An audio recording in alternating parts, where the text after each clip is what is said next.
this liar done put a rumor out there that I got stabbed up, right? I'm fine and well, brother. I'm in population. Ain't nothing wrong with me. It's all love over here, man. What? The only concern is coming home, man. Exactly. Back to my family. Why you think that he keep putting them lies out there about you? Like what is it? Like what do you think it is? It don't even matter, right? They tricked me once and got me in prison. They not gonna trick me no more. All he is a bait trap for the police. Yo, this situation just got real spicy. We got 50 Cent out here making wild claims that his longtime enemy Jimmy Henchman got stabbed in prison. But now Jimmy Henchman himself is calling cap. And trust me, this ain't just some random internet rumor. This goes back years. I'm talking street beef, industry drama, and even murder conviction. Let's break this down all the way. So 50 Cent jumps on Instagram doing what he does best, trolling. He claims that Jimmy Henchman got stabbed in prison, even saying that he was laid out on a stretcher and basically got handled behind bars. Now, if you know 50, he don't just post for no reason. He loves to clown his enemies publicly. And he didn't stop there. He doubled down, posting again, basically laughing at the situation, calling Jimmy a rat. But here's where things take a turn. Out of nowhere, a phone call surfaces. Supreme McGriff's son, Supreme McGriff Jr. 50's longtime enemy, gets on a phone call with Jimmy. And Jimmy Henchman responds directly. And let me tell you, he was not feeling it. Out of nowhere, a phone call surfaces. Supreme McGriff's son, Supreme McGriff Jr., 50's longtime enemy, gets on a phone call with Jimmy, and Jimmy Henchman responds directly. And let me tell you, he was not feeling it. Yo, man, talk to me, man. I can hear it in your voice already, man. Like, yo, this shit is crazy, man. Well, liars always be liars.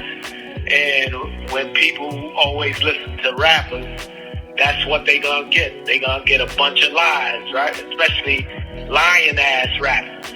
Yo. At the end of the day, I'm well and fine, brother. You good, right? And that joint is a false rumor, right? False rumor all the way, man. I've been down 15 years, and ain't nothing has happened to me, man. So let's make sure that people are clear. You know what I'm saying? Yeah. I ain't never been in no PC. I ain't never been ran up. Nothing ain't never happened to me. No, I ain't never even had an argument since I've been down. So all this stuff about this the second time this liar done put a rumor out there that I got stabbed up, right? I'm fine and well, brother. I'm in population. Ain't nothing wrong with me. It's all love over here, man. What? The only concern is coming home, man. Exactly. Back to my family. Why you think that he keep putting them lies out there about you? Like what is it? Like what do you think it is? It don't even matter, right? They tricked me once and got me in prison. They not gonna trick me no more. All he is a bait trap for the police, and I'm not biting. I'm not biting. Word. You know what I'm saying? I got like 15 calls about the whole situation when he posted that joint, because you know he got me blocked on his page, so I can't even see it. But 15 people called me, and I'm like, oh man, I hope OG ain't no. And I'm like, you know what? I'm like, yo, it gotta be a lie. Ain't nothing happening to Jimmy in there, man. Trust me, there'd have been dudes in the penitentiary calling, saying something happened to me. Ain't nothing happened to me, brother. In the 15 years that I've been down, right? See, some guys would never survive in my situation. They couldn't survive this. He straight up said the claim is 100% not true, and that his entire time locked up, he hasn't even had an argument, let alone been stabbed. He also said he's been in prison for over 15 years. He's never been attacked. He's not in protective custody. And 50 is basically just lying for entertainment. Another report confirms he is fine and well and called the rumors completely false. So now the internet is split.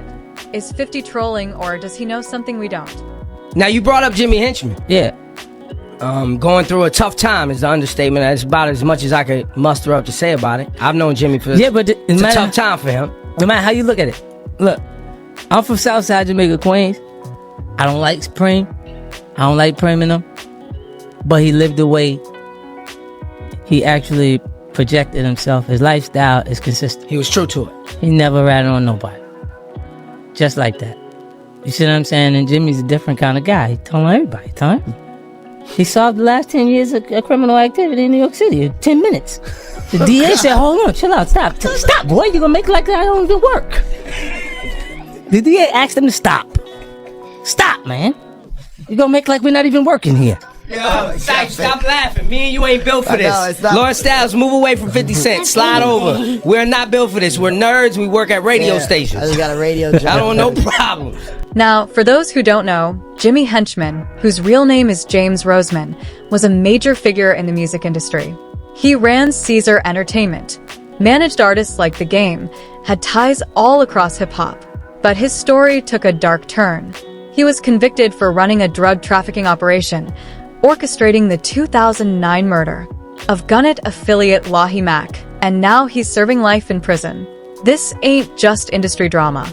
This is real street history. Now, let's talk about why this beef is still active in 2026. This all goes back to the early 2000s when 50 Cent kicked The Game out of Gunnet and Jimmy Henchman was The Game's manager. From then on, it got ugly fast. Here's what happened. A Gunnet associate assaulted Jimmy's teenage son. That situation escalated into retaliation, eventually leading to the murder of Lahi Mack, which prosecutors say Jimmy Henchman ordered. That's why maybe I'm not in Jay-Z's position. Why? Because I ain't compromised yet. You know what I'm saying? Right. But if I could get to that level without compromising, it most definitely real gonna get represented through Henchman. You know what I'm saying? It's a free fall next year. The only thing gonna remember is that them never compromised, did what they wanted to do. They went against all odds on every level of the game, from the streets to the music game. So yeah, this isn't just rap beef. This is personal. This is street. And this is why 50 Cent still goes at him to this day. So why won't 50 Cent let up? See, if you know 50, he never lets beef die. Even with Jimmy locked up for life, 50 stills trolls him, mentions him in interviews and music, and now spreading stories like this alleged stabbing. And according to reports, this isn't even the first time 50 claimed Jimmy got stabbed. I want to apologize to the massive for letting these sucker ass catch me out there like that. I talk about suckers, I'm talking about those who perpetrated to be either my friend, who were wearing wiretaps, who got on the stand and lied, man. I want to apologize to those that I let down for letting some suckers play. So at this point, it feels like 50 is keeping the pressure on, whether it's facts or just trolling. Now, here's the real question. Why would 50 Cent push this narrative? Couple possibilities. 1. Classic 50 trolling. He's just trying to clown his OP. 2. Street politics, sending a message even from the outside. Or 3. Old beef that never dies. Meanwhile, Jimmy is trying to maintain that he's solid in prison and untouched. Two completely different stories. At the end of the day, you got 50 Cent saying one thing, Jimmy Henchman saying the complete opposite. And with their history, it's hard to believe either side is going to let this go. So I gotta ask y'all, do you think 50 is just trolling, or do you think there's some truth to what he's saying? Let me know what you guys think. Drop your thoughts in the comments and keep it locked, because if anything else hits the net,